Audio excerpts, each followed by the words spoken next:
Number 2।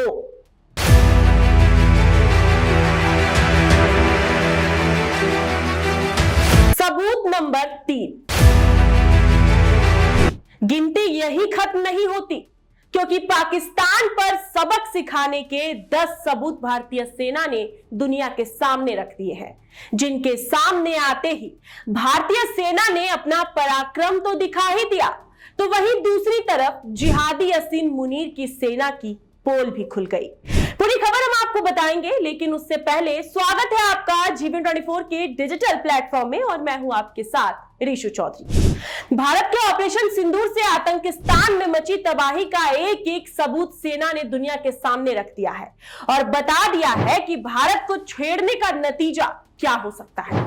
Operation सिंदूर के जरिए पहले पाकिस्तान में छिपे आतंक के आकाओं और उनके ठिकानों को तबाह किया, और जब पाकिस्तान ने बौखलाहट दिखाते हुए भारत पर हमले करने की कोशिश की, तो भारत की तरफ से ऐसी बारूदी गर्जना हुआ कि लाहौर, कराची से लेकर इस्लामाबाद तक दहल गए। जब तस्वीरें सामने आई तो पाकिस्तान के सैन्य ठिकानों पर भारत के शौर्य की मुहर लग चुकी थी। भारत के जाबाजों ने आतंकिस्तान के मंसूबे को पूरी तरह से मिट्टी में मिला दिया और पाकिस्तान की तबाही के सबूत भी दिखा दिए।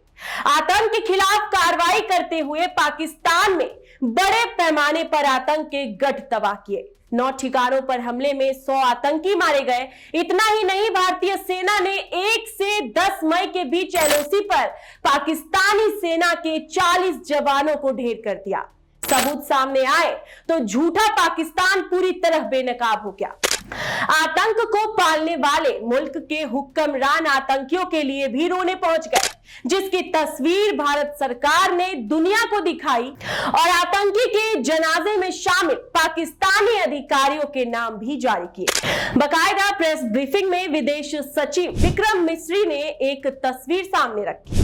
उस तस्वीर में दिखाते हुए विक्रम मिस्री ने कहा कि अगर पाकिस्तान दावा करता है कि मारे गए केवल निर्दोष, आतंक को लेकर रोने वाले पाकिस्तान की इस तस्वीर को आप भी गौर से देखिए, जिसमें लाहौर की आईवी कॉर्प्स के commander lieutenant general Fayyaz Hussain Shah, Lahore की 11वीं इन्फेंट्री डिवीजन के major general Rao Imran Sartaj, brigadier Mohammad Furqan Shabbir, Punjab प्रांत के inspector general doctor Usman Anwar और पंजाब सांसद मल शोएब अहमद नजर आ रहे हैं, जो इस बात की गवाही दे रहे हैं कि भारत के हमले में कोई निर्दोष नहीं मारा गया।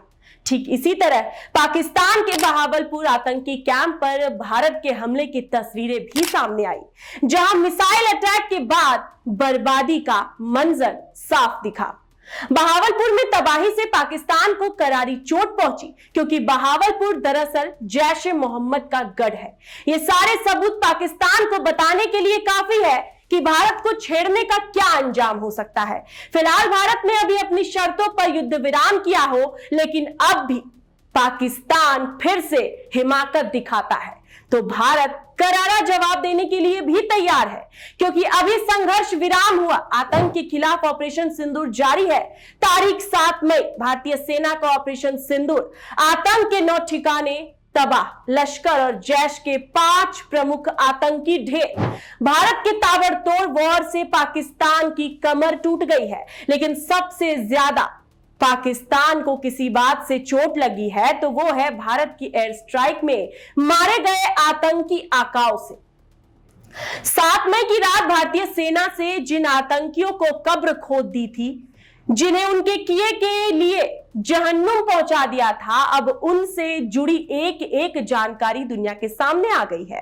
दुनिया के सामने हर वो आतंकी बेपर्दा हो गया है जिन्हें पाकिस्तान हमलों के बाद से ही छिपाने की कोशिश कर रहा था, ताकि दुनिया ये कभी ना जान पाए कि भारत ने हमलों में किसी आम नागरिक को नहीं, बल्कि दहशतगर्दों को मौत के घाट उतारा है।